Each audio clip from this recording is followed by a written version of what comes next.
Well, hello.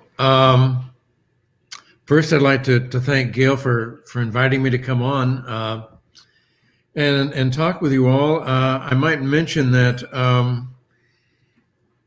if you need some biographical information, you can go to my website, which is www.jackmouse.com. There's some examples of our music on that website. There's a photo gallery.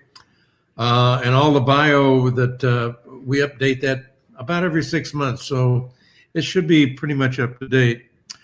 That way we don't have to mess with that so much as we're talking today. Gail has supplied me with a really great list of suggested topics. And we're going to try to cover those as many of them as we possibly can. The first one is, how did I get into jazz? Which is actually a little more complicated than you might think. I think I got into music just generally before I got into jazz. I was born and raised in a small university town in the Flint Hills of Kansas, Emporia, and it was a very kind of an upscale town. We had a band director there. His name was Orman Parker, who turned out a ton of professional musicians out of that small town. People like Roy Burns. Roy was the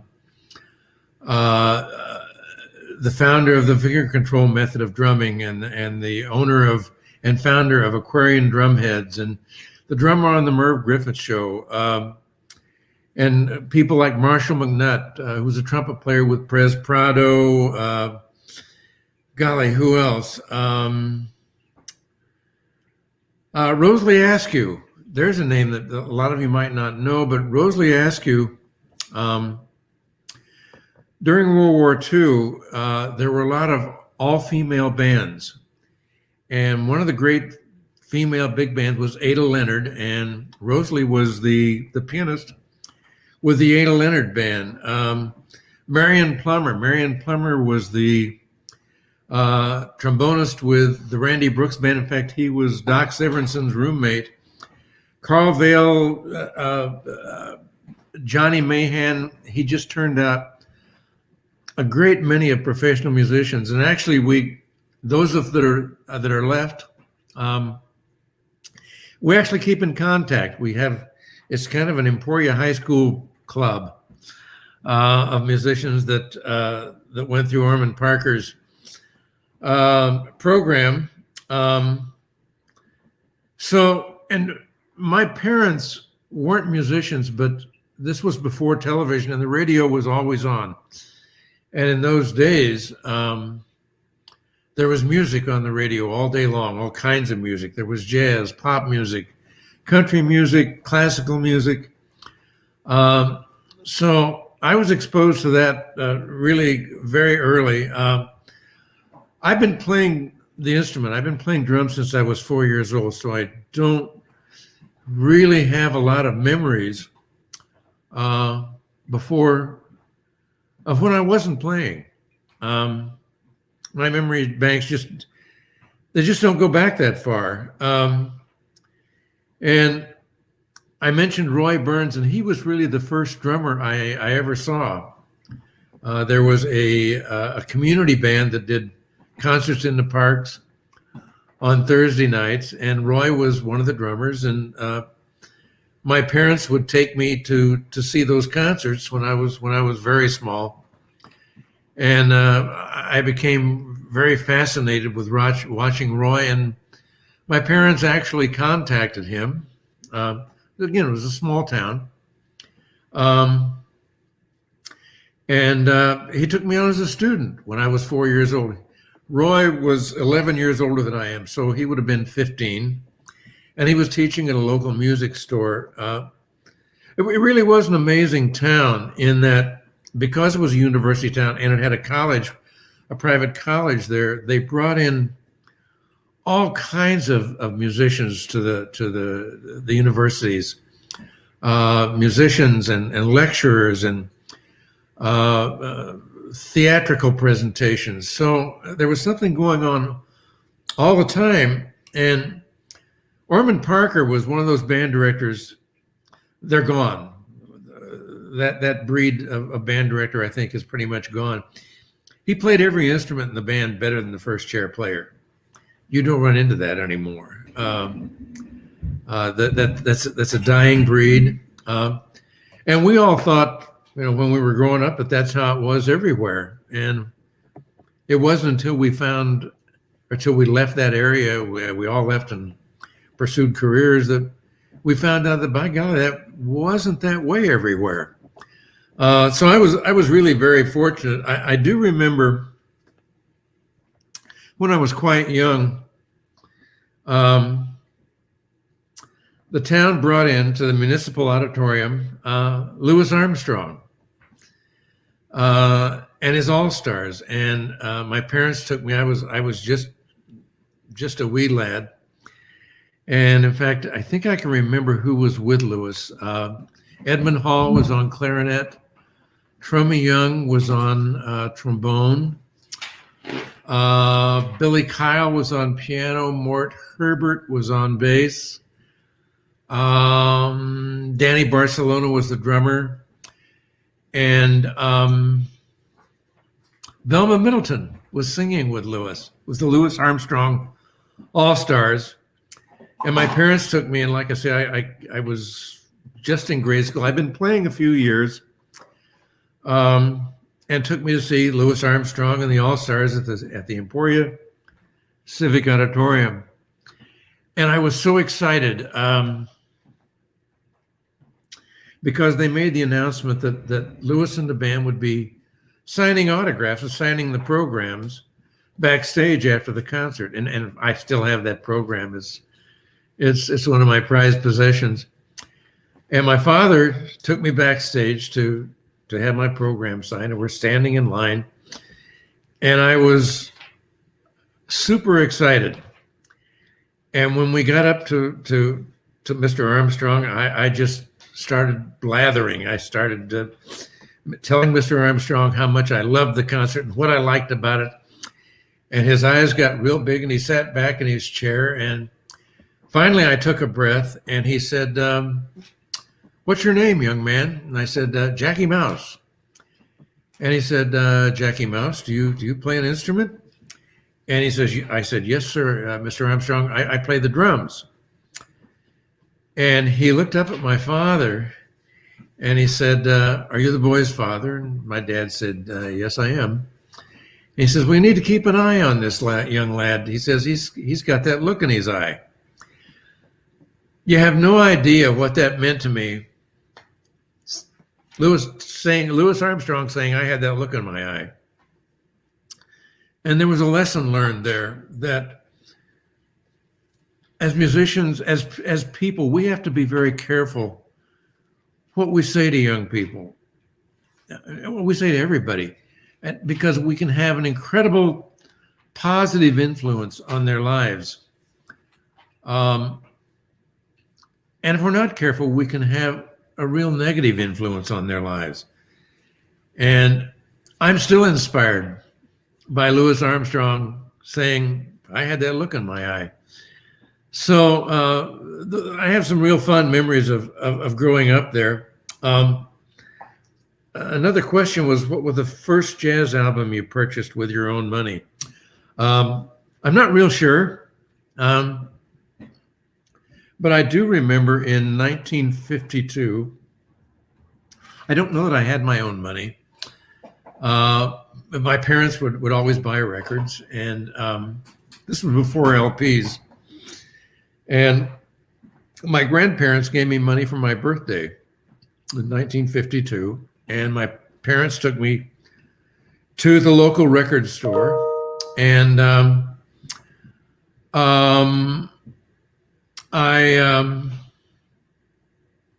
I picked out a record, and it was Duke Ellington's "Skin Deep" with Louis Bellson. And It was a 45. I still have it. It's a 45. And on the flip side of it was another Ellington favorite called the Mooch. Now, unbeknownst to me, years later, I would become a good friend of Lou. We ended up for several summers playing together on the summer jazz clinic tours, and became really good friends with Lou, and would tell him about Skin Deep, and we would have a lot of fun with that. Another question is, I think you're asking about current projects. My wife is the great jazz vocalist Janice Borla, and when we have projects, whether it's hers or mine, they're really ours. And so we work on things together. We are definitely a team. And right now we're getting ready to release a new drum set method book. In fact, just completed the instructional video that goes with it. We're going to publish it. We're going to self-publish. We have our own record label called Tallgrass Records, and this book is going to be the first book under Tallgrass Publications. It's called Rhythmic Counterpoint. It's a method that I've been teaching for many years, and been writing the book for many years, and it was on my bucket list to release it. So we're just doing the finishing touches on the cover and things like that. Should be out hopefully in January or February. So we'll keep everyone posted. And following up with that, I'm going to do a brush instruction video, not a book, but an instructional video that I've had in mind for a long time. And the videographer was over to our studio just a couple of weeks ago, and we kind of mapped out what we're going to do there. So those are kind of projects that we have in mind. The other projects we have are kind of follow-up projects or continuing projects. Just before the pandemic hit, we came up with a concert presentation that we were really excited about, and we got a chance to actually go out and try it out in some locations, and got really great response. The first half of our concert is the Jack Mouse Group, and the second half of the concert is the Janice Borla Group, which is the same personnel, but the tunes and the format is totally different. My half of the concert is tunes that I have written and the band plays, and the second half are tunes that are from Janice's repertoire. And interestingly enough, we've had audiences come up and say, it's like getting two concerts for the price of one. So we had a chance to, now that things are lifting a little bit, we're getting busy again. We went out in October and were able to present the project again. The band is an amazing band. It's Janice and I, but our saxophonist is Scott Robinson, who's really a multi-instrumentalist. Scott and I have been playing for years together. And Scott's well known for his work with as a baritone saxophonist with Maria Schneider's orchestra. Our trumpet player is Art Davis. Art spent a good part of his career with Ray Charles. Is an incredible trumpet player out of Chicago. Scott's out of Teaneck, New Jersey. And our guitarist is Fareed Haq. Fareed's well known for his work with Sting, his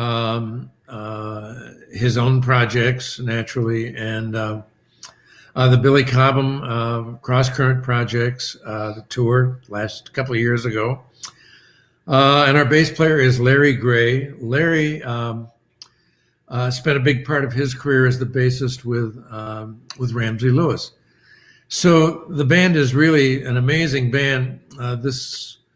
This last tour that we did in October, Scott wasn't able to make it. So I put a call into an old friend of mine, Lou Marini from the Blues Brothers. And Lou went out with us and we just had a great time. But we're looking forward to promoting this concert package, which people seem to like it. And we have a lot of fun with it. The other projects we're working on are follow-up projects. In 2014, Scott and I released on our own label, on the Tallgrass label, a duet project, drums and saxophone, and the rest of the instruments that Scott plays, called Snakeheads and Ladybugs. And we thought it was just a vanity project. Scott and I have been playing free music together since probably the late 70s. And we thought, let's just do it, just for fun. And it was very well received. So a couple of years later in 2016, we added Janice to the mix and did another free music project called 3-Story Sandbox.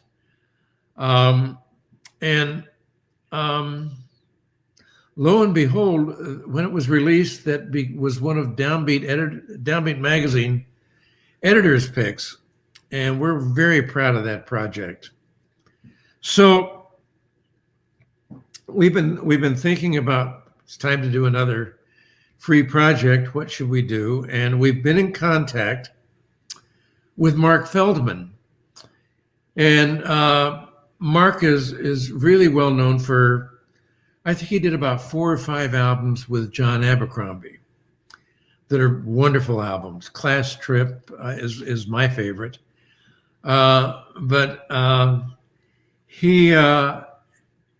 gonna bring Mark on hopefully right after the first of the year in January and do a free project, be the 3-Story Sandbox with guest artist Mark Feldman on jazz violin. So it'll be Scott and Janice and Mark and I, and we're really looking forward to doing that project. I'm excited about it. Mark's excited about it. So the other thing that we're working on is Janice needs to do, it's time Janice did another Janice Borla group recording. So she's feverishly working on material to do that, and we're going to do that right after the first of the year too.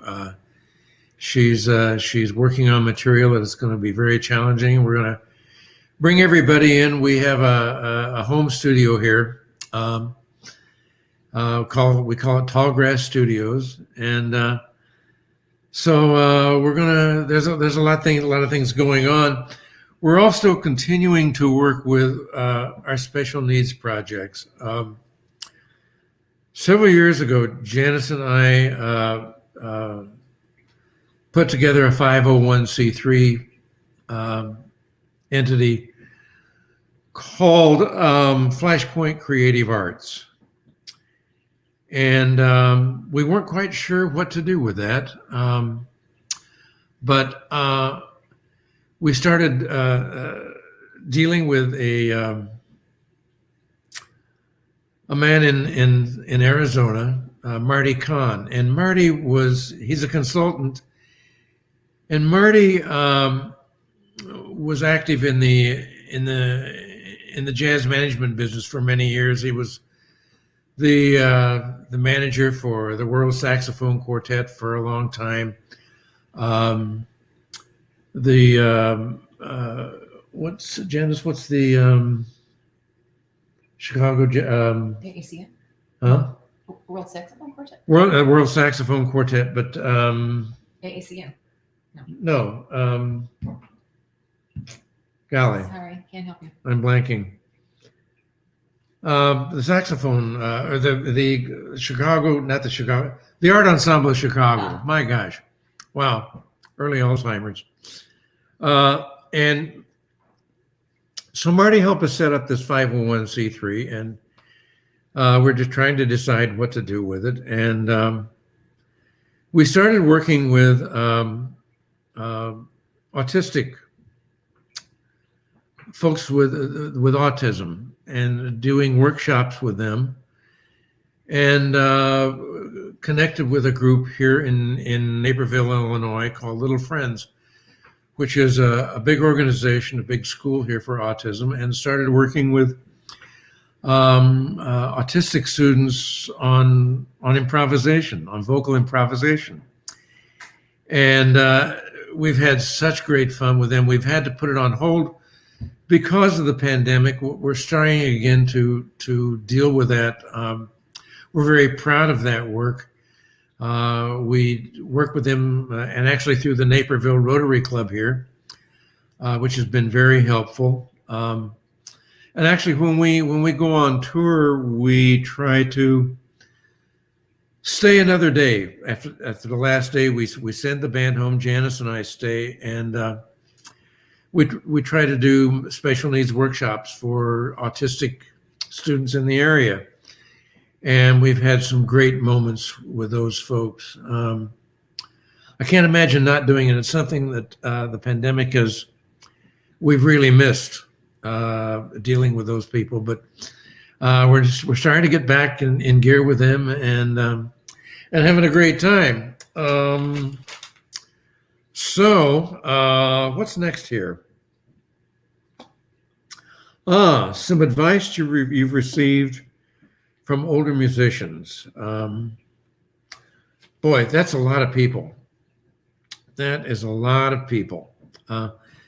But there are some things that stand out in my mind. John LaPorta was until he passed, one of my musical fathers. I remember John saying to me, "Don't be a musical snob. There's only two kinds of music, good and bad. And that depends on how well it's played."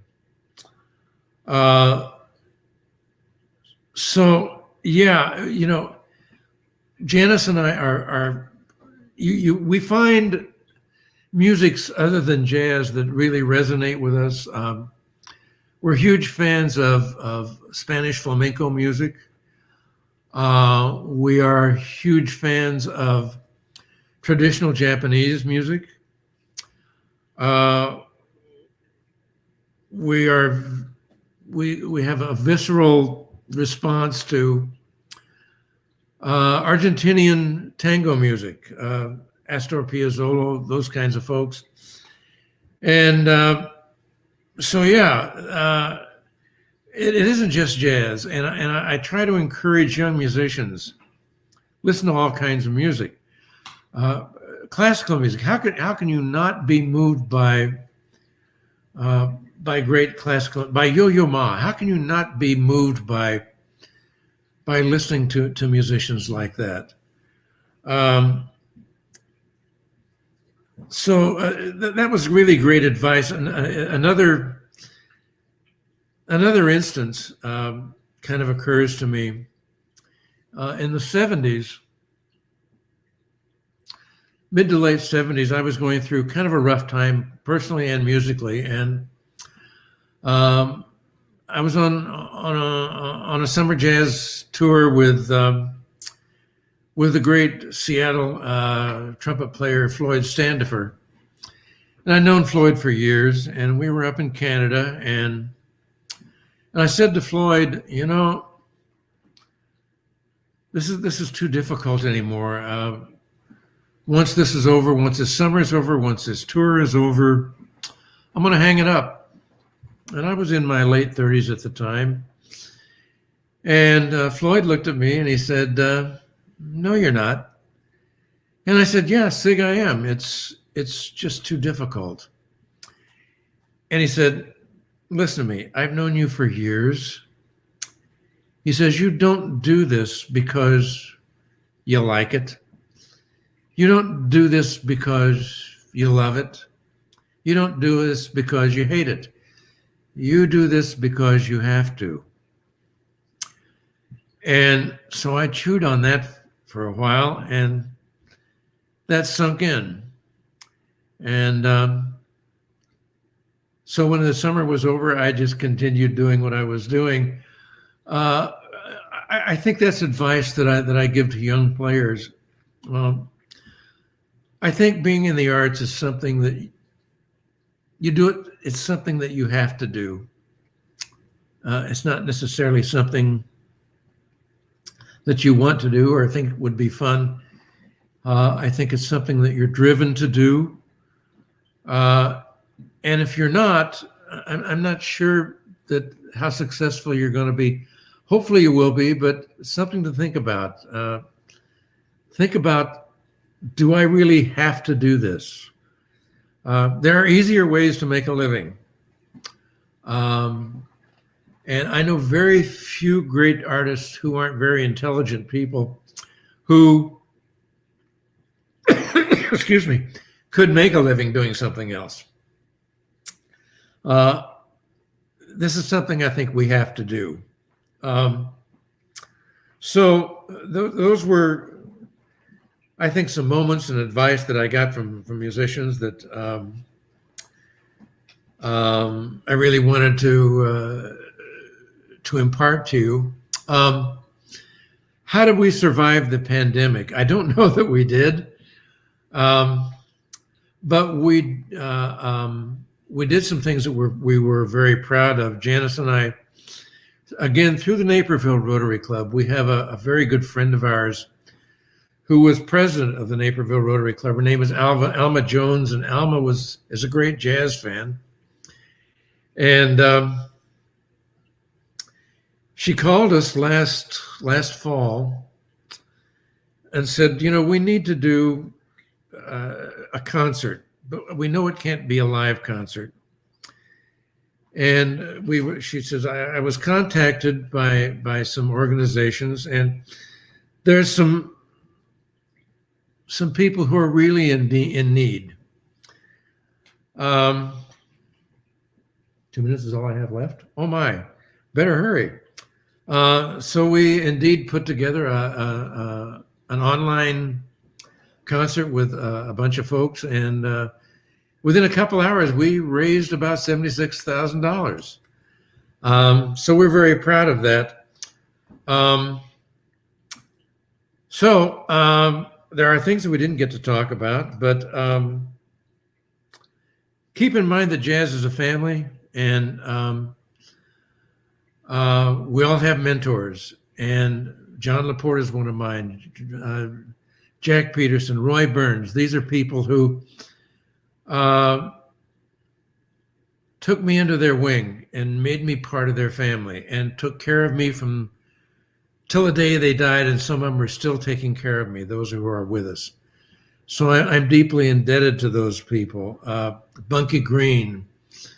John LaPorte and Bunky Green both played with Charles Mingus. So Charles Mingus to me was like the grandfather I never met, but I have Charles Mingus in my musical DNA. So I want to thank you all. I wish you all happy holidays. Take care of each other. Be good to each other. Be safe. We will get through this. And thanks to Gail for having me on. And I look forward. We're looking forward. Janice is hopefully going to do a program for Gail soon. So take care and be well. Thank you.